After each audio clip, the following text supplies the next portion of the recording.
Bueno, buenos días, iba a decir buenas tardes, ya donde estoy. Buenos días, gracias por haber venido. Hoy yo vengo solo a presentar, así que me toca la tarea fácil.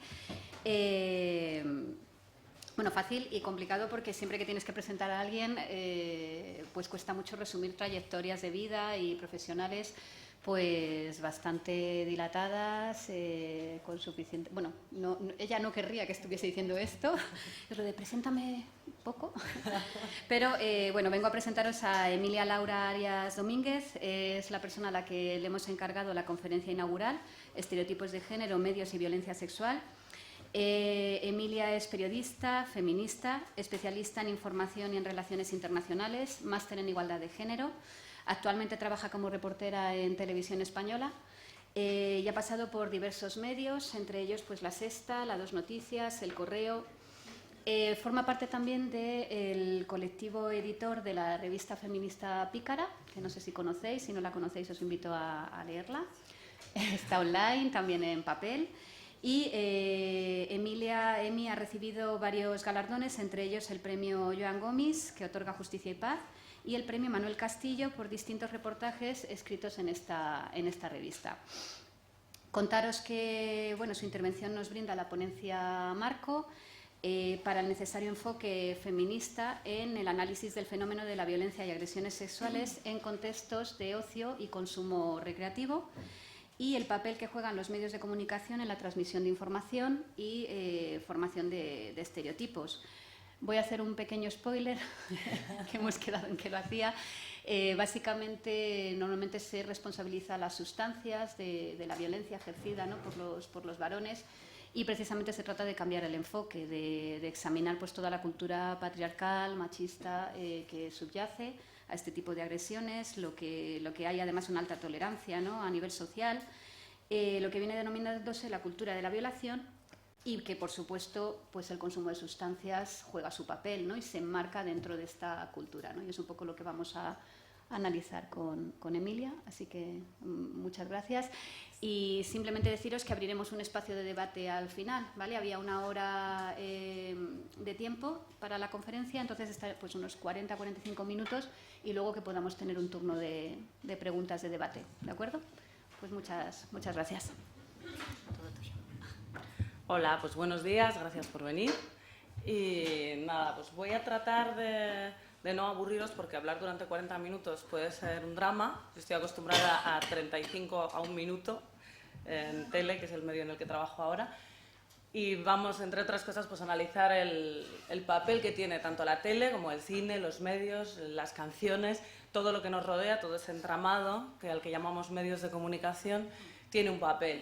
Siempre que se habla de género se habla de transversalizar, de aquello que atraviesa todo en la sociedad, y si hablamos de transversalizar el género tendremos que ser conscientes de que también ese machismo está transversalizado y que atraviesa todo lo que rodea nuestras vidas, ¿no? Bueno, como creo que es importante empezar por asentar determinados conceptos, es algo que probablemente a muchas personas que están aquí ya les suene, ya lo tengan muy claro, pero no todo el mundo lo tiene tan claro, y yo lo veo a diario en la redacción en la que trabajo. Me está costando estar sentada un poco, no sé si en algún momento... bueno, en fin, lo que pasa es que el tema del micro igual es complicado. Creo que hay micro también así, o sea... No, bueno, no importa, no importa. ¿Hay de mano? Si quieres uno de mano, hay, ¿eh?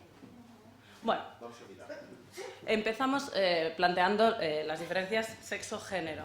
Sabemos que el sexo es aquello que viene determinado por la naturaleza, por la biología. Una persona nace con sexo masculino o femenino. Incluso ahora también existen determinadas cuestiones como las personas transgénero, la disforia, todo este tipo de cuestiones. Pero cuando hablamos de sexo hablamos de aquello que viene determinado por la biología. ¿Qué es el género? El género, varón, hombre, mujer, se aprende, puede ser educado, es aquello que nos viene dado por la cultura y que también nos viene dado porque desde que nacemos se nos viste de azul o de rosa, se nos dice que está mal escupir, que está mal tener las piernas separadas si eres una nena, se nos regalan determinados juguetes, se nos enseña a ser. Yo puedo nacer con sexo, puedo nacer como mujer, pero a ser femenina se me enseña. no nazco con una genética que determine cuál va a ser ese comportamiento. Y bueno, una vez dicho esto, que parece que a priori todos y todas lo sabemos, decir qué es el feminismo, porque sigo escuchándolo en muchos entornos como lo contrario al machismo y me duelen los oídos cada vez que esto sucede. Es la doctrina social favorable a la mujer, a quien concede capacidad y derechos reservados antes a los hombres, y es un movimiento social que exige para las mujeres iguales derechos que para los hombres. Esta es una definición de la RAE, que no es sospechosa de ser la institución más feminista del mundo, para que nos hagamos una idea, ¿no? ¿De dónde venimos? ¿No? Para ver dónde estamos ahora hay que tener un poco perspectiva de dónde venimos. Venimos de una sociedad que antes de ayer contemplaba la no autonomía de las mujeres en la sociedad como algo normalizado. Las mujeres pasábamos de ser propiedad de los padres, de los hermanos mayores o de los hermanos pequeños también, a ser propiedad de nuestras parejas. Y digo propiedad porque era así. Una no podía abrir una cuenta corriente por sí misma, ni podía adquirir una vivienda, ni figurar como propietaria de nada. En 1910 se abren las puertas de la universidad para las mujeres. En 1924 Victoria Kent es la primera mujer en el colegio de abogados, pero solo ejerce en 1925. En el 31 derecho al voto para las mayores de 23. De 470 escaños, solo Clara Campoamor y Victoria Kent, que se convierten en las primeras diputadas. En el 44, las agresiones sexuales son consideradas todavía delitos contra la honestidad. En el 75, y eludía la cárcel si se casaba con la mujer agredida. En el 75 se elimina la licencia marital y la obediencia al marido, que era algo que hasta 1975 se contemplaba en la ley en este país. En el 81 la ley del divorcio, en el 89 se convierte en delito la violencia física entre cónyuges, en el 98 primer plan contra la violencia doméstica, que no de género, y en el 2004 es cuando tenemos la famosa, célebre y tan atacada Ley Integral contra la Violencia de Género y medios de comunicación, que entraba dentro de esta ley. Ahora, ¿dónde estamos? Bueno, no voy a leerlo todo, porque si no nos vamos a alargar demasiado. Estamos en un contexto en el que sigue existiendo en todos los países del mundo desigualdades salariales y laborales entre hombres y mujeres en cuanto a lo que cobramos, en cuanto a los puestos que tenemos dentro de las organizaciones, instituciones o empresas. Y no voy a hablar tampoco del techo de cristal porque creo que es algo que conocemos. De hecho, antes se mencionaba en la mesa que eran todo hombres y, sin embargo, en la mesa técnica eran todo mujeres. Bueno, esto nos da una dimensión del ámbito en el que nos movemos y de que en todos los espacios de la sociedad esto, por desgracia, sucede. En mi programa somos todos reporteras y, sin embargo, el editor es un hombre. Bueno, poco acceso al poder político y violencia. A nivel global, un 35% de las mujeres ha sufrido violencia física o sexual. A lo largo de toda la ponencia hablo de violencia sexual, hablo de violencia contra las mujeres, pero es que no olvidemos que violencia sexual no es más que una forma más de violencia contra las mujeres. Se enmarca dentro de las violencias contra las mujeres. Violencia física o sexual en el contexto de relaciones de pareja o violencia sexual fuera de las relaciones de pareja. Sin embargo, algunos estudios nacionales de violencia muestran que hasta un 70% de mujeres sufre violencia física o sexual a lo largo de su vida, a manos de su pareja. En los países de la Unión Europea, entre un 40 y un 50% de las mujeres sufren insinuaciones sexuales no deseadas, contacto físico u otras formas de acoso sexual en el trabajo. Muchas veces cuando hablamos de violencia sexual nos vamos directamente con la mente a la violación. Hay muchas formas de agredir sexualmente, también en los contextos de la noche, que es un poco lo que estamos hablando aquí. Si yo pregunto, probablemente no levantemos la mano, pues porque estamos aquí recogiditos y da un poco de apuro, pero ¿a cuántas nos han tocado el culo por la noche? Nos han taponado el paso cuando vas al baño, que es algo muy típico, quitarte el espacio vital. Hay muchas maneras de agredir a una mujer sin llegar a penetrarla sin que ella lo consienta. Hay muchas maneras de acosar, coartar la libertad y agredir a una mujer de forma sexual. Hay poco acceso, por otro lado, a los medios productivos y financieros y menor acceso a la educación. Ese es el contexto, ese es el momento en el que nos movemos ahora.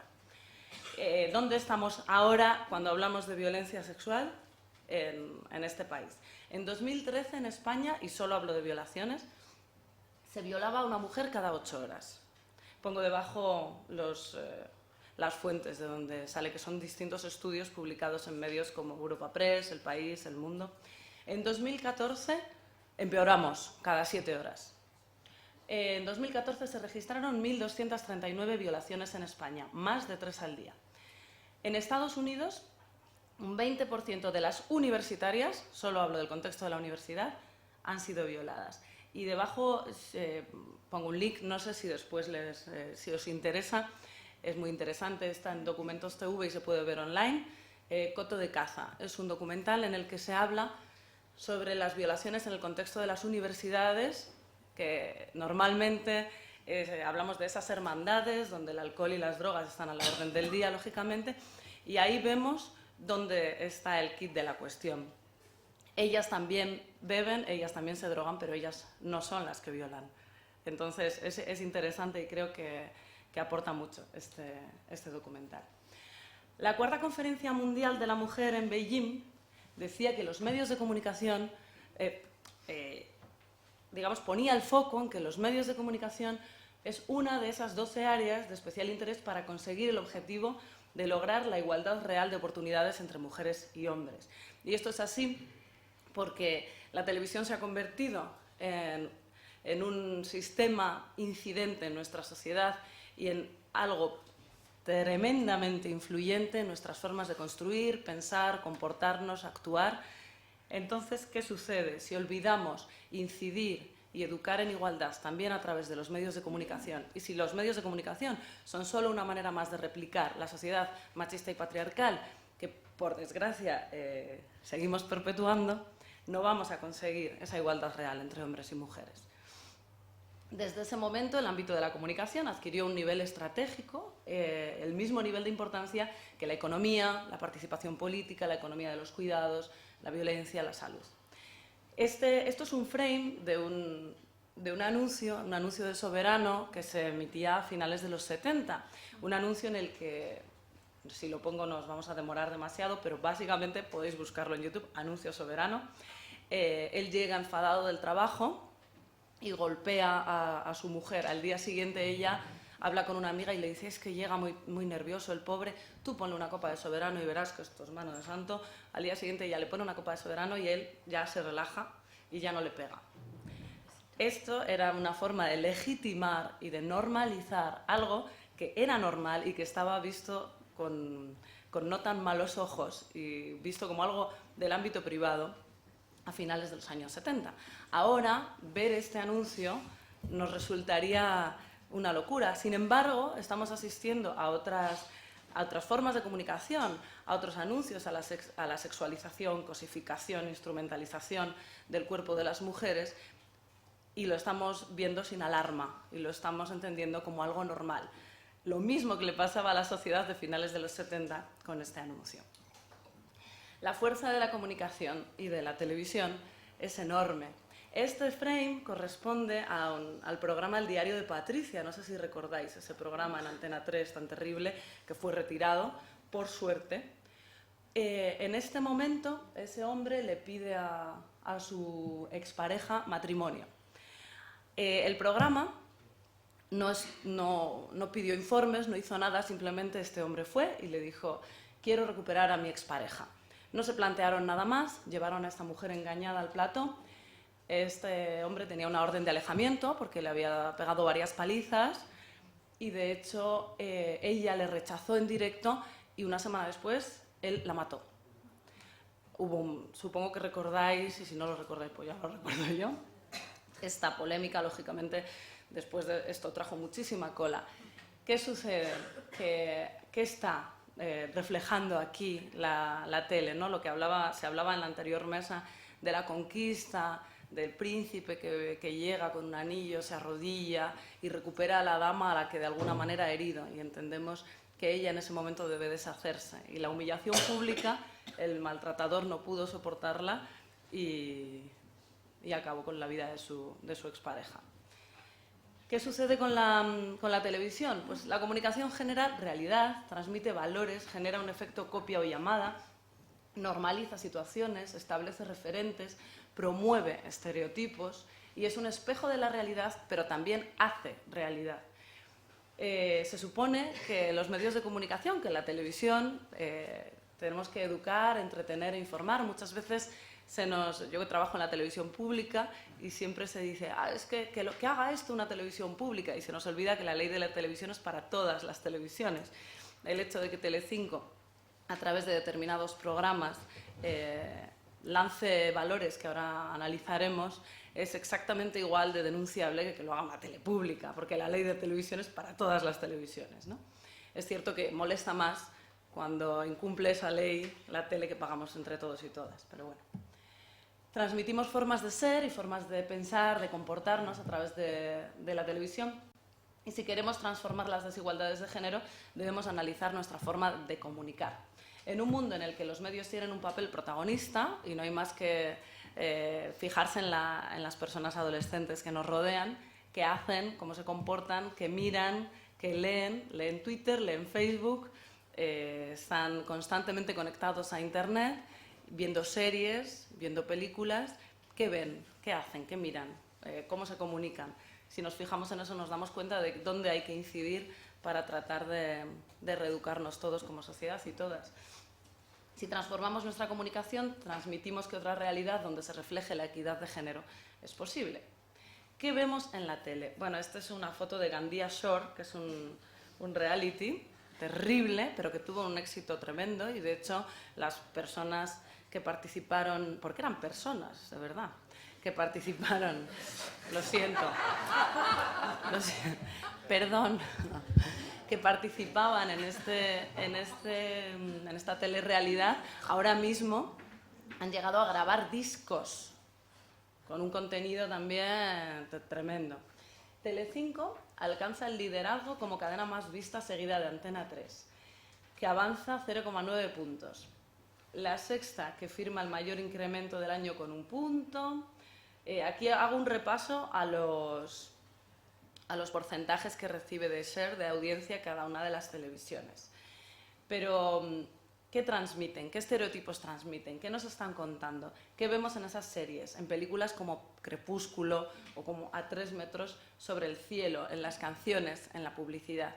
¿Qué nos están contando? Si tratamos de ver toda esa realidad que nos transmiten los medios de comunicación con un poco de perspectiva crítica, se nos pondrán los pelos de punta. En Crepúsculo, una chica está dispuesta a morir por amor todo el rato, por el amor de un tipo que además no le trata bien.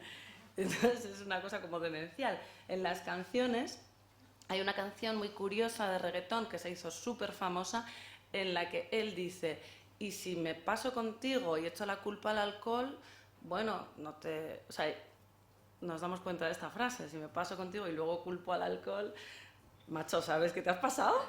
No, o sea, es que estás poniendo de excusa el alcohol.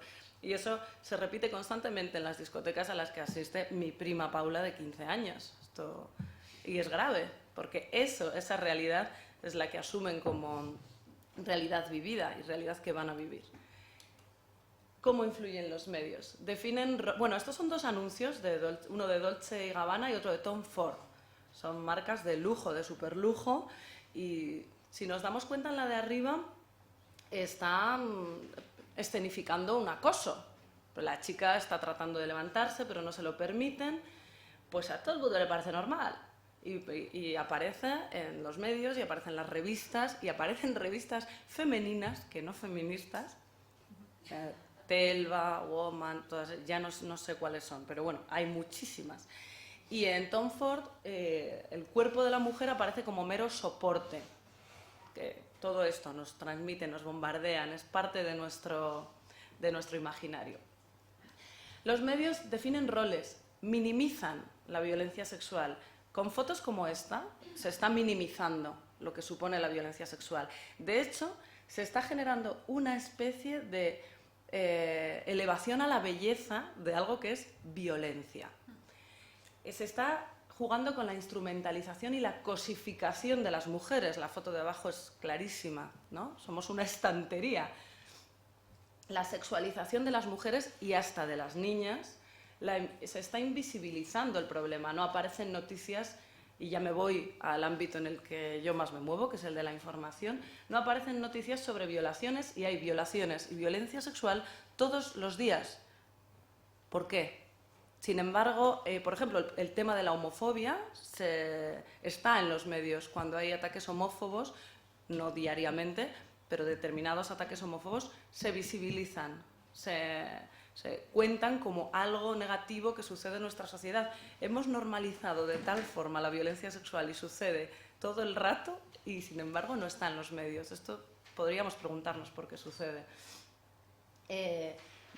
Además, estamos mostrando un juego de seducción en las series, en las canciones, en las películas, incluso en los programas de televisión. Estamos mostrando un juego de seducción que transmite que no significa puede ser, o sí, pero si lo vuelves a intentar, y no significa no, aquí y en la China popular. ¿Dónde están los nombres de las víctimas de violencia sexual y de violencia machista? Los nombres no suelen aparecer, no están. Yo soy de Bilbao y recuerdo perfectamente la época en la que el terrorismo de ETA era una cuestión diaria en los medios de comunicación. Todas las personas sabíamos quiénes eran asesinadas, qué personas habían muerto, cuál era su historia vital.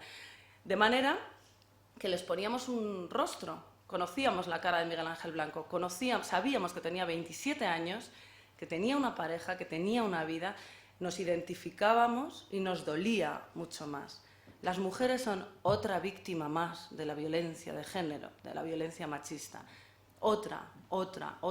Pero no sabemos si le gustaba ir a correr por las tardes, si tenía una vida muy plena. No conocemos nada no tienen rostro. Y eso a mí es una reflexión personal, pero me parece un poco triste, porque de alguna manera hacen que nos alejemos de esas mujeres. Y ya no te digo nada de las víctimas de violencia sexual. No existen o se les cuestiona, que eso es algo que veremos más adelante. Luego, transmitimos a través de los medios de comunicación, me estoy echando unas piedras contra mi propio tejado terribles, pero es que es cierto. Transmitimos unos patrones de feminidad y de masculinidad muy definidos y determinados, y que además no creo que sean muy positivos para generar una sociedad igualitaria. Un patrón de feminidad huidizo que busca que el hombre se acerque y conquiste, y un patrón de masculinidad que se basa en la fuerza, en el no mostrar las emociones, en el no recibir un no por respuesta, en la agresividad. Ellas satisfacen, complacen y deben estar físicamente bellas. Ellos deben restringir sus emociones y ejercer el control y el poder, y esto no lo digo yo, lo he extraído de un estudio muy reciente, de principios de 2016. Un estudio que se basa en 2015, pero que se hizo público ahora en 2016. Confluyen los patrones de dominio, por un lado, por parte de ese patrón masculino que se muestra, no digo que sea el patrón, por Dios no me malinterpreten, de todos los hombres, digo que es el patrón de masculinidad que los medios de comunicación venden la mayor parte del tiempo. Confluyen esos patrones de dominio por un lado y de sumisión por el otro, en los que de alguna manera se basa la violencia machista. Hay vergüenza y miedo para aquellas mujeres que han sufrido violencia sexual. Los medios contribuyen a generar ese patrón de vergüenza y de miedo. Una mujer violada parece manchada, siente vergüenza, no lo quiere contar, se esconde su voz, se esconde todo. Realmente escondemos a estas mujeres como si ellas fuesen las culpables de lo que les ha pasado. Escondemos al violador, y la mujer violada también la escondemos porque es algo que avergüenza. Hay un exceso de presunción, si nos damos cuenta. Cuando se hablaba vuelvo al ejemplo del terrorismo, y evidentemente no estamos hablando de lo mismo, aunque hay que pensar que en los últimos 10 años la violencia machista ha matado muchas más personas que el terrorismo, y sin embargo no nos alarma lo mismo. Esto es algo que a mí personalmente me preocupa. Hay un exceso de presunción en los titulares, presunto, pero sí es confeso. Yo hay muchas veces que me echo las manos a la cabeza. Cuando un señor se ha entregado, ha ido a la Guardia Civil y ha dicho acabo de matar a mi pareja, no es presunto, caballeros y señoras, no, es confeso. Y esto fijémonos en las titulares, en las noticias, en televisión, porque sucede todo el tiempo. ¿Por qué ese exceso de presunción? ¿Qué sucede aquí? Por otro lado, a las niñas, a las adolescentes, mujeres, se les enseña, y esto sucede en televisión, y sucede incluso desde las instituciones públicas, porque ahora recordaré este decálogo contra la violación que se puso en circulación a través de, recuerdo que era el ministerio, no sé, en el ministerio, que se decía lleva un silbato, evita lugares oscuros. Bueno, esto también lo hacemos desde los medios, ¿no? Se les enseña a no irse con extraños, a no provocar, a evitar sitios oscuros, a tener cuidado de con quién ir, de dónde te montas, de dónde te subes. Oye, ¿y por qué no enseñamos a los niños a respetar a las mujeres? Digo yo, y nos ahorramos todos esos decálogos que al final están, de una manera muy enrevesada, enseñando, culpando a las mujeres de lo que no es culpa suya. Esto me lleva a determinados mitos que los medios contribuimos a propagar de alguna manera. La violencia sexual está en las clases pobres, disfuncionales y con problemas con alcohol y drogas. Esto es un mito. Las violaciones, la violencia sexual se da en todos los ámbitos y estratos de la sociedad. No hay más que, si recordáis a Nagore Laffage era una chica de Pamplona, de Irún, una iruntarra que fue a San Fermines, conoce a un chico, un psiquiatra de éxito y de muy buena familia de Pamplona, pero después de irse al domicilio del chico y empezar una relación consentida en ese momento y no en otro, ve cosas en él que no le gustan y decide parar esa relación. Entonces él la viola y la mata. No hay una familia disfuncional, hay un chico, psiquiatra, reputado, de buena familia. Es un mito que la violencia sexual se circunscriba a espacios de pobreza. Lo privado y lo público. Esto es otra cuestión. O sea, cuando hablamos de violación, tanto los medios como las películas, como la música y todo, la publicidad, han contribuido a inocularnos que una violación sucede en una calle oscura cuando la chica está sola y el desconocido se acerca con un arma y entonces... No, hay violaciones dentro de la pareja.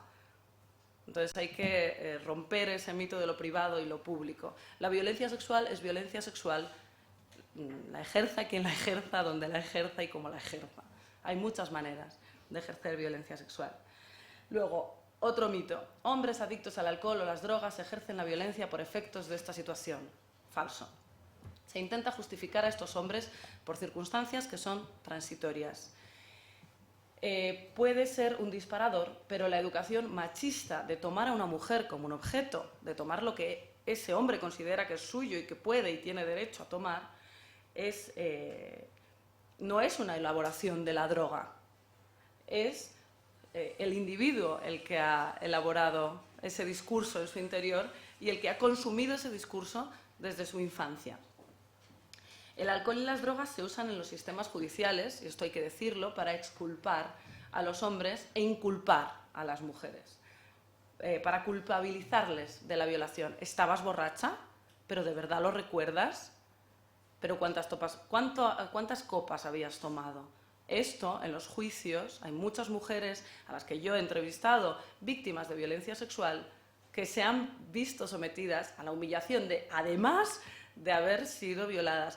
Porque antes hablábamos de una cifra de violaciones en 2014 en este país. Esas son las denunciadas. Hay muchas violaciones y mucha violencia sexual que no se denuncia y que no llega a los tribunales. Pero es que cuando llegas a un tribunal te preguntan si has bebido, como si eso fuese un detonante de una situación de violencia sexual. O sea, ¿qué tiene que ver el hecho de que esa mujer haya bebido con el hecho de que haya sufrido una agresión? Bien, entonces igual quería, si no te acuerdas, si vais a ver Coto de Caza, este documental sobre las violaciones en Estados Unidos, veréis las preguntas a las que someten en las propias universidades a las estudiantes para no tener que expulsar al quarterback del equipo, que les viene muy bien a Harvard y a Yale en sus datos, ¿no? A final de año, para no salir del ranking de las mejores universidades. Hay toda una hipocresía en este campo. Al igual que la vestimenta de ellas, también es otro tema que se usa para culpabilizar. Todas recordamos a aquel juez que le dijo a una chica: bueno, es imposible que te hayan violado porque llevabas unos vaqueros ajustados. No sé si recuerdan esta sentencia, pero fue muy famosa. O haber iniciado una relación consentida y querer parar. Es otra de las cosas que se usa para exculpar a los agresores. La sexualidad, otro gran mito, este es de mis preferidos. La sexualidad masculina es una potente fuerza de la naturaleza, una especie de huracán o tsunami imparable, y una fuerza que lo arrolla todo y que una vez disparada es imparable. No están educados para el control de los instintos. Vamos a ver que las mujeres también tenemos instintos sexuales, pero se nos enseña de alguna manera a reprimirlos, se nos enseña a parar. Es, como decía Beatriz Gimeno en uno de sus artículos, como si una erección fuese responsabilidad de la mujer. La erección en sí no es mala. El que utiliza esa erección para hacer daño es el que está haciendo mal, no esa erección. No sé si me explico, que veo caras de susto. Bueno, quiero decir, creo que es un mito decir que, como si un hombre excitado hubieses apretado un botón terrible que ya no hay marcha atrás. No, perdona. A todo el mundo le ha pasado iniciar una relación y cuando llegas a ese lugar decir: madre mía, ¿qué hago yo aquí? Me voy a mi casa. Oye, mira, querido, es que yo ya no... Casi que me voy a mi casa. ¿Qué pasa? ¿Que haber ido allí me obliga? No, ¿verdad? Exactamente igual que hay muchos hombres que llegado a un punto dicen: pues igual no me gustaba tanto, ¿no? Pues estoy intentando banalizar un poco el tema para que todos podamos llegar a lugares que conocemos. Luego, el mito preventivo. Nos enseñan a no provocar al monstruo, entendedme, ¿no? A no provocar, ser nosotras las que contengamos esa situación, a no empezar lo que no vas a terminar. No le provoques, no te expongas. O sea, nosotras hemos recibido estos mensajes y los recibimos a través de los medios también. Y el mito de la violación con violencia. Muchas violaciones no tienen ese perfil. Si tú has provocado esa erección, luego no te quejes, parece que se nos dice de alguna manera, ¿no? Y luego está el tema de que los agresores no son responsables de sus actos, nos responsabilizan del comportamiento sexual de ellos, a nosotras, a las drogas o al alcohol. ¿Y qué sucede con ellos? ¿Dónde queda la responsabilidad sobre sus actos, su cuerpo, sus decisiones, sus instintos, la gestión de estos instintos y sus emociones? Y luego está el otro mito más extendido, que es el no de principio a fin. Tienes que haber dicho no desde el principio, tienes que estar en esa calle oscura, al fondo, tú sola, para que aquello se considere una violación. Tiene que haber una negativa de principio a fin, resistencia y fuerza o violencia. Y repito, no siempre es no. El tema de las audiencias que comentaba antes. Gran Hermano, Sálvame Diario, Corazón, tienen muchos más puntos de ser, pero vamos, casi el doble que el telediario. Y Mujeres y Hombres y Viceversa tiene la misma audiencia que el telediario. Ese es nuestro país. Bienvenidos y bienvenidas. Y Adán y Eva, que también arrasó en su momento, también tenía más audiencia que el telediario. Y estaba en un horario más complicado, pero...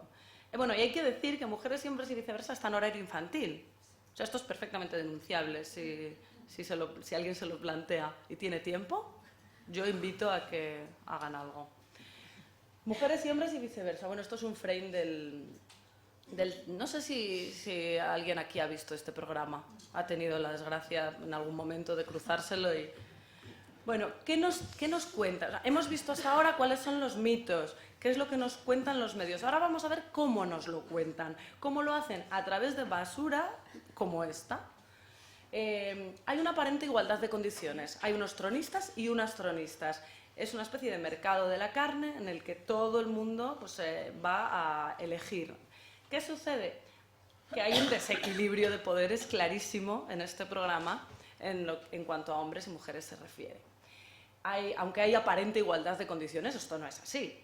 Las chicas tienen que desfilar ante ellos con distintos modelos para que ellos decidan con cuál van a irse a una cita. Ellos no desfilan. El cuerpo de las mujeres es constantemente explotado, constantemente en este programa. Hay exigencias sobre los cuerpos de ellas, incluso hay comentarios de ellos en el programa sobre, bueno, es que esta me gusta menos porque tiene los muslos más anchos. Este tipo de cosas es constante. Luego utilizan el recurso de los disfraces eróticos, esto de la colegiala, la polimalda. Hay una sexualización constante de ellas. En ellos se valoran otros recursos económicos, estudios, posición. De hecho, se dice, cuidado que este es economista, Mari, mira a ver, ¿eh? Y ella, sin embargo, sale con su traje de polimala. Es una cosa, de verdad, que es que esto está normalizado y lo ven las adolescentes y los adolescentes de este país y son sus modelos de comportamiento y son sus roles, son roles que acaban definiendo a nuestras adolescentes. Son peligrosos estereotipos de género. Ellos son fuertes, ellas se pelean por el macho alfa y se despellejan por ellos. Ellas no son menos machistas que ellos en este programa, ¿eh? Eso hay que decirlo. Ellas participan de este show porque han asumido esos roles como propios. Quedan 10 minutos. Es el constante estereotipo del galán y la dama. La reproducción de un romanticismo Disney, que es la clave de la construcción de relaciones inequitativas, de relaciones desiguales entre hombres y mujeres, damas a las que conquistar mediante estatus y dinero. Esto lo sigue un público muy joven y nos transmite además un valor de la fama, la notoriedad por nada, el aspecto físico, la ropa, valores superficiales, apología de la cirugía, porque es que es apología de la cirugía constante. Planos cortos a escotes y minifaldas a la 1 de la tarde, que no es que sea yo una persona especialmente conservadora, no se trata de eso, sino que no hay planos cortos de paquetes ni de bíceps. Me explico, hay una diferencia de cosificación. Luego, machismo y viceversa. Decía Javier Urra, no sé si os suena, es sociólogo de Deusto, es un programa donde se establecen relaciones puramente corporales en las que la imagen es lo más importante y se refuerza el perfil de chico protector, perdonavidas, celosete, que es muy preocupante, señala el exdefensor del menor de Madrid. Géneros musicales como el reggaetón, que incluyen frases tan explícitas como «y si ella se porta mal, dale con el látigo», o libros como 50 sombras de Grey, que promueven la sumisión de la mujer, pero tienen mucho éxito entre el público joven, lanzan mensajes que podrían influir en la perpetuación de estos estereotipos. Y esto no lo digo yo, lo dice Javier Urra. Sálvame Deluxe. Sálvame Deluxe pues es otra de los paradigmas del desastre social en el que nos movemos, pero hay esperanza. Utilizan un tratamiento de la violencia machista como espectáculo. Frivolizan sobre la violencia machista y en situaciones en las que hay incluso denuncias de por medio, someten a la víctima al polígrafo. O sea, ¿estamos mal de la cabeza? Reproducen estereotipos nefastos. Más allá del caso de Sálvame Deluxe del viernes pasado, Miguel Lorente decía, Miguel Lorente sabemos quién es, ¿no? Delegado del Gobierno para la violencia de género en su momento. Lorente se refirió a otros supuestos casos de violencia de género que sí aparecen en los programas de entretenimiento en general y señaló que lo que hacen es reforzar a los agresores y generar más dudas e inseguridad en las víctimas, por lo que consideró que hay que eliminarlos. Así de firme fue Miguel Lorente con respecto a este tipo de programas. Sálvame, que lo hacen a diario, más de lo mismo. En el caso de la televisión, el problema no está tanto en los programas informativos, que cuidado, también, sino que también tenemos mucho que aprender en los informativos, sino en algunos programas de entretenimiento emitidos por televisiones privadas que parece que no tienen una responsabilidad por el hecho de ser privadas y sí lo tienen, cuidado, emiten para todos y todas en esta sociedad. Emitidos por televisiones privadas en los que la imagen de las mujeres se presenta plagada de estereotipos, prejuicios que valoran el cuerpo de las mujeres y no tanto sus capacidades y alimentan la idea de desigualdad, que es el sustrato profundo por el que se reproducen y naturalizan esquemas inconscientes patriarcales. Programas como ¿Quién quiere casarse con mi hijo? Que eso es... o Sálvame de Telecinco son un ejemplo, y en algunos programas incluso se ha hecho de la violencia de género un espectáculo directamente. Granjero busca esposa es de mis preferidos, pero no me voy a parar porque no hay tiempo.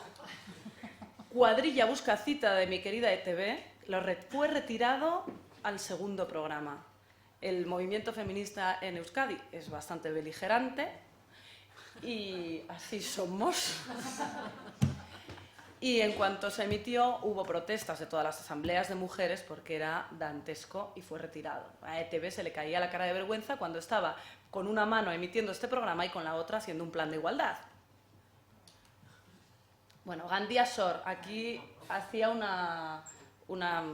análisis de Gandía Sor y de todo lo que nos transmite, pero vamos a las conclusiones para que quede tiempo para el debate, porque yo quiero escucharos, que tengo la garganta ya seca. Los medios generan y perpetúan estereotipos muy peligrosos. ¿Qué estereotipos? Generamos modelos que perpetúan desigualdad, mujeres débiles, complacientes, inhibidas, esa dicotomía, es muy temprano pero hay que decirlo, entre la madre o la puta. Aquello que nos llevan transmitiendo durante años y parece que sigue presente en todos esos modelos de consumo comunicativo que masticamos a diario. También nos están transmitiendo referentes de relación, la relación de 3 metros sobre el cielo, la relación de Crepúsculo, la relación de 50 sombras de Grey. Vamos a ver, un tipo viene a tu casa, te saca de la cama, tú con tu pijama y el moño, te llevan un helicóptero a no sé dónde y tú, ay, no sé qué decirte. Pues, ¿cómo que no sé qué decir? Pero bueno, caballero, ¿por qué está entrando usted en mi casa? Y ella como desvalida, ay Dios, este hombre tan millonario, ¿dónde me llevas? ¿Qué vas a hacerme? ¿De verdad? Yo no conozco a mujeres así de lerdas. Mi entorno. Bueno, pues todo el mundo en el metro como loco con 50 sombras de Grey. Que ahora nos gusta que nos peguen todo el rato, y si te gusta que te peguen está muy bien, que no me meto con eso, con el BDSM, se trata de otra cosa. Se trata de ese modelo de relación en el que él tiene el poder económico, el poder físico y el poder emocional, y ella es una... En fin, bueno, no me voy a... es que me pone de muy mala leche 50 sombras de Grey. Valores superficiales, constantes, sobre todo en ellas. Parece que nosotras no tenemos nada que ofrecerle a esta sociedad, aparte de unas largas piernas, que no es mi caso, y un físico bonito. Y modelos de mujeres y de hombres que son irreales y que son insanos. Nos dicen qué debe ser un hombre y qué debe ser una mujer, y eso nos lo llevamos a nuestra vida diaria. Y además sufrimos eso constantemente, porque no alcanzamos, porque son modelos irreales. Un 56,2% de las chicas y un 67% de los chicos, esto es de antes de ayer, esto es de enero, considera que el varón debe proteger a la mujer según un estudio reciente. Es donde estamos. No, violencia sexual y estereotipos. No significa sí, van provocando, si empiezas debes terminar, es una calienta braguetas, va borracha, está desinhibida, en lugar de pensar que no tiene capacidad de respuesta, posiblemente. Que esto es algo que en el documental este que os digo, Coto de Caza, que es que me quedé muy impactada, lo vi hace unos días para preparar esta charla y me pareció muy interesante, y está coqueteando, lo desea. Y hasta aquí he llegado yo, así que ahora os toca.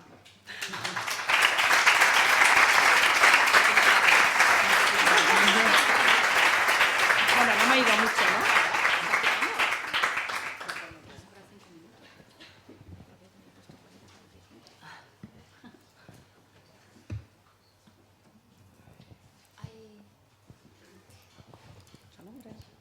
Hola. Hola. Buenos días y muchas gracias.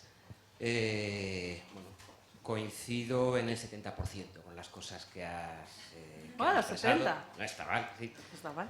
Y a ver cómo me explico sin ser políticamente incorrecto, porque creo que es un problema a esa altura del siglo XXI, ¿no? De la corrección política. No, yo no he sido muy políticamente correcta, o sea que tampoco... No lo sé, no sabría qué decirte. Es decir, bajo mi punto de vista personal, creo que hay que distinguir dos tipos de situaciones. Las situaciones de desigualdad, de violencia, de muerte, de agresión sexual más o menos explícita, que no tiene por qué ser violación. Yo creo que has hecho un panorama excelente explicando esto. Pero a mí lo que me preocupa es ¿cómo explicar? la libertad de expresión, la libertad artística y el no sacar ciertas cosas de quicio. Por ejemplo, se me ocurre que hay un famoso sketch humorístico de Mi marido me pega, que hace 20 años hacía mucha gracia y que en este momento no haría ninguna gracia, y yo creo que es real y que esté bien que sea así, ¿no? Tú has puesto el ejemplo de 50 sombras de Grey, que a mí me parece que es una novela muy mala, pero no me parece que tenga mucho más, pero no le veo más, pero estoy pensando, ¿tú crees que ahora se podría hacer Las edades de Lulú, el libro de las edades de Lulú, que no es exactamente lo mismo? Yo creo que no. ¿Tú crees que una película como Átame, a mí me parece una película excelente, quiero decir, sí, bien, ¿tú crees que ahora se podría hacer hoy en día? O sea, Antonio Banderas que ata a Victoria Abril en la cama hasta que consiga que se enamore de ella. Es decir, es lo mismo hablar de situaciones de violencia sexual que el hablar de que... bueno, has puesto un ejemplo muy gráfico, muy evidente, que es discutible, efectivamente, ¿no? El de la chica aquí con los 4 marmos encima. Pero bueno, vivimos todos en una sociedad de consumo de la que todos vivimos y todos disfrutamos, y tiene que ser más escandaloso, pregunto, el que una tía buena salga en un anuncio, o el que un chico fantástico anuncie una colonia.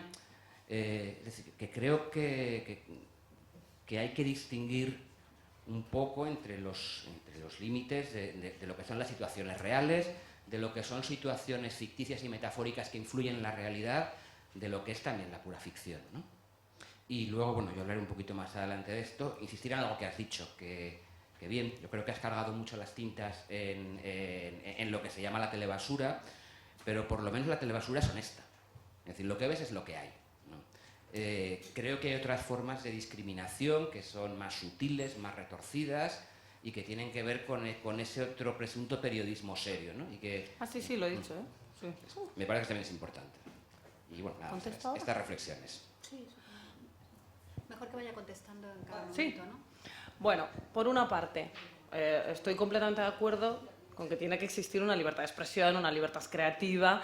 Lo que pasa que en un mundo igualitario en el que mujeres y hombres tuviésemos el mismo acceso a todo y no sufriésemos, en el caso de las mujeres, que es algo que sabemos, violencia sexual, no me parecería mal, en un mundo igualitario, ese anuncio de Dolce & Gabbana. En un mundo en el que no existe una sociedad con capacidad crítica para hacer una lectura de ese anuncio, me parece que está transmitiendo roles peligrosos. Es decir, Las edades de Lulú, Átame, 50 sombras de Grey, aunque es malísimo, pero a la gente le gusta, ¿vale? No sería una mala herramienta, sería simplemente libertad creativa y libertad artística si estuviésemos en una sociedad igualitaria. Pero es que no estamos en una sociedad igualitaria, no partimos de la misma base. Es como esta metáfora de hay un muro y 2 personas quieren mirar a través del muro, ¿no? Pero una es más bajita, a una hay que ponerle un cajón debajo para que se suba y los 2 puedan mirar al otro lado. No sé si se entiende un poco la metáfora o lo que trato de transmitir. Creo que es importante tener cierta responsabilidad. No vamos a atacar todos los productos culturales porque no sean igualitarios, pero efectivamente creo que como sociedad tendremos que educar a los niños y niñas que nos rodean para saber leer y entender eso. Sí, es una canción, pero esa canción no debe definir mis relaciones, al menos eso de partida. No sé si me explico. Creo que no hay que censurar esos productos culturales, sino saber leerlos con una perspectiva crítica, al menos, o tener esa perspectiva. No sé si he sido capaz. Y con respecto a los informativos, trabajo en una redacción y me peleo a diario, por cuestiones como, oye, ¿y qué os parece si traemos una experta? Porque parece que solo hay expertos hombres en la mesa de debate. Entre otras cosas, o cuando estamos hablando de violencia de género y me dicen, llama a alguien, a un experto que nos hable de... Y yo, ay, podemos traer a una experta, porque estamos transmitiendo que los expertos son los hombres y nosotras somos las víctimas en este terreno, ¿no? Y creo que es importante que desde las redacciones todos y todas tengamos la conciencia de hacer las cosas mejor. O cuando a Angela Merkel se le llama Angela y al señor Sarkozy es el señor Sarkozy. o cuando se habla del peinado de Leticia y de la labor maravillosa que hace el rey. Ella es Leticia y él es su majestad. Este tipo de cosas son muy sutiles, pero generan realidad y estoy de acuerdo contigo, vaya. No sé si me he explicado muy bien. Hola, buenos días. Me ha llamado la atención sobre los medios de comunicación, partiendo que la violencia de género es un problema que a nivel mundial hay más víctimas por violencia de género que mujeres muertas por cáncer, malaria y guerras. O sea, los datos que hay es que mueren más por violencia de género que en esas tres cosas, y que es la violencia esa se aprende porque cuando nacemos todos igual. La primera distinción es nuestro sexo y todo lo aprendemos. Entonces los medios de comunicación, en este caso la televisión, es muy importante. Y mi pregunta es lo siguiente: has hecho un comentario que me ha resultado, pues, no sé, Dilo. quizá doloroso, por lo siguiente, de hablar de que no se hablan, por ejemplo, en los medios de comunicación de las violaciones. Bien, yo parto de que si los medios de comunicación, si hubiera una ley que marcara cómo dar la información por víctimas de género, yo creo que alguna víctima nos ahorraríamos. Y te cuento lo siguiente: cuando se da la noticia de violencia, se hace hincapié en la mujer. El agresor queda al margen. Totalmente. Y entonces habría que darlo en la parte negativa, la negativa del agresor, y hacer hincapié en el agresor y decir, se le estima que le va a caer esta condena, que se le va a caer, pues, todo lo negativo, porque cuando uno llega a una situación como ha pasado en Zaragoza, sí, ayer. Este señor, en una situación en la cual hace el culpable o lo que ponías ahí, le da exactamente igual. A lo mejor lo único que le puede frenar es la parte negativa, que no se da. Los medios de comunicación va a la parte fácil y lo enfoca en la mujer, en el llanto, en el dolor de la familia. Sin embargo, el agresor no cuenta. Entonces, yo creo que debía haber una ley, porque de hecho la hay con el menor, la hay con los menores, para no copiar. O sea, si por ejemplo se diera la noticia de menores que se suicidan, daría pie a que se suicidaran. Por ejemplo, si dieran las noticias de agresiones sexuales, violaciones, probablemente se incrementaría, porque aprendemos todo. O sea, si nacemos tabla rasa, hombre y mujer igual, y lo aprendemos, que es un problema social, yo creo que debe haber algo para paliarlo. Es más, hace un par de años, en un periódico de tirada nacional, salió una noticia de cómo se trata a las mujeres que se repudian en la India, y una de las agresiones más brutales es desfigurarla la cara, y lo hacen con ácido. Bien, meses después se hizo aquí en España. O sea, que es que copiamos todo, entonces es muy sensible, y sabiendo cómo van las cosas.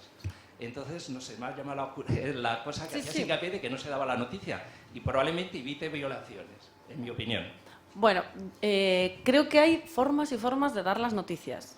Es decir, si tú das una noticia, si tú Antena 3, Televisión Española, la 2 Noticias, hablas de violencia de género como un problema social y no como un suceso, que es como se está tratando en la mayor parte de los casos, probablemente estemos ayudando a que esto se contemple como lo que es, como un problema de toda la sociedad.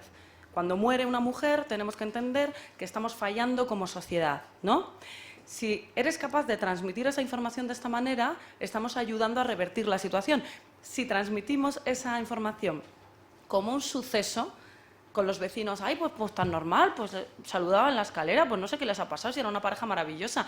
Ahí lo estamos convirtiendo en suceso, lo estamos devolviendo al ámbito de lo privado, lo estamos sacando de la esfera pública, que es en la que debe estar. Tratarse como un problema social y no como un problema privado, como un suceso aislado, que es como en este país se han estado tratando los casos de violencia machista en los medios.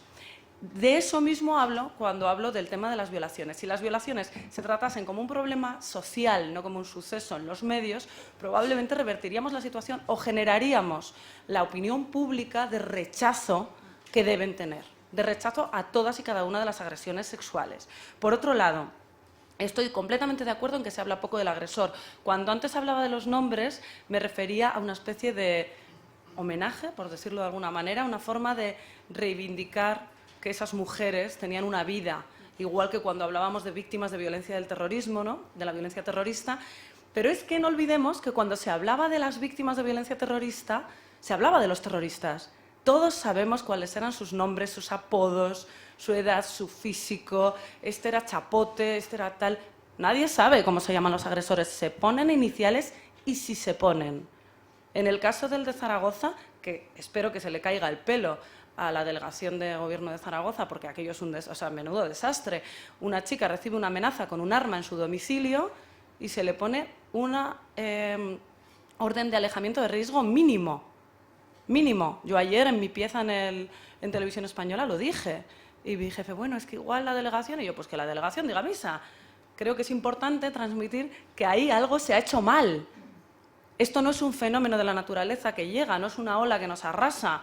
Eso es algo evitable, que no se ha evitado. No sé si se entiende el contexto o el matiz.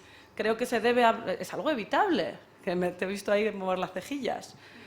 En este caso sí, si pones protección a esta mujer. En este caso sí, pero es que estás hablando de nombres de terroristas, estás hablando de nombres de gente. Recordad el caso de Sterwaninkoff, una señora que se le acusa de haber matado a la hija de no sé quién, a quien se la lincha en los medios de comunicación y que luego es inocente. Y otro caso más reciente que recuerdo de un padre que supuestamente abusa de una niña o de la hija de su pareja y que luego al final resulta ser inocente. Claro, pero es que entre el 0 y el 100, y entre el blanco y el negro, hay grises. Si uno hace una información responsable, no va a hacer jamás el linchamiento público que se cometió con Rocío Baninkoff.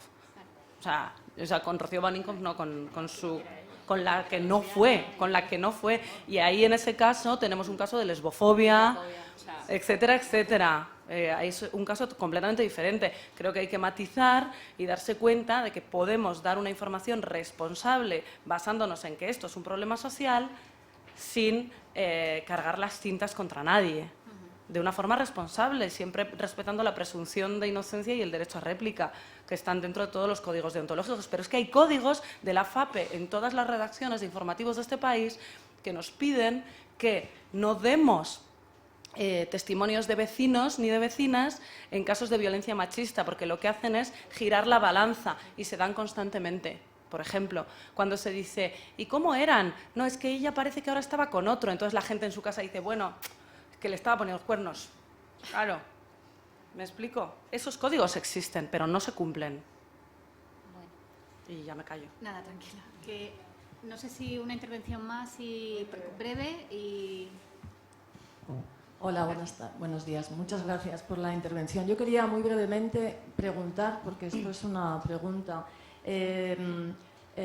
La publicidad es un elemento de comunicación de masas impresionante, de crear modelos, todo eso. Pero yo me pregunto, en años pasados había lo que se llamaba el Observatorio de la Publicidad No Sexista y funcionaba.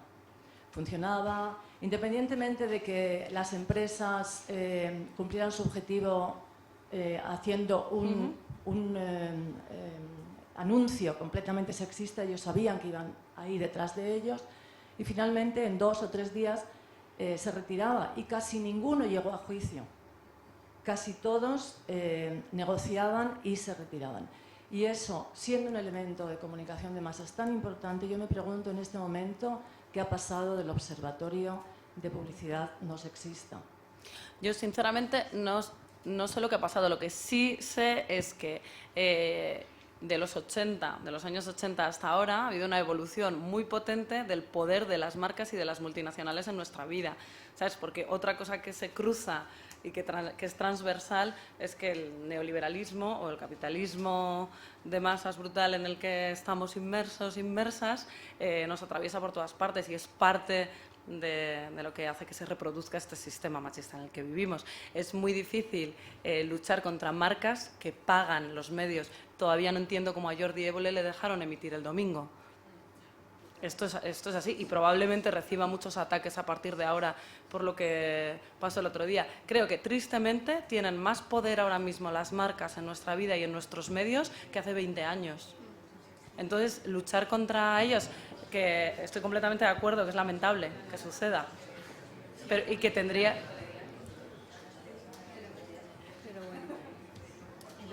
Pero no sé qué ha pasado con el observatorio. No sé si es que está menos alerta o si realmente tiene menos medios o si se ha desactivado. Tiene menos medios, sigue funcionando, o sea, el observatorio, pero tiene menos medios. También es cierto que en los últimos 15 años ha habido un descenso de la igualdad de género en este país porque los medios que se han utilizado para tal efecto son menos. Entonces hemos ido cuesta abajo. Que hemos consumido ya la hora que teníamos para la conferencia, ¿vale? Lo digo porque hemos empezado con un poco de retraso y los 10 minutos que arrastrábamos para que podáis tomar un café tranquilamente. A las 11:30, sí, ¿no? O arrastramos los 10 minutos de... Vamos a arrastrarlos un poco, ¿vale? Me están informando que vamos a ir arrastrando los 10 minutos. Entonces, que hay 40, estamos aquí para la presentación de los resultados, ¿de acuerdo? Gracias.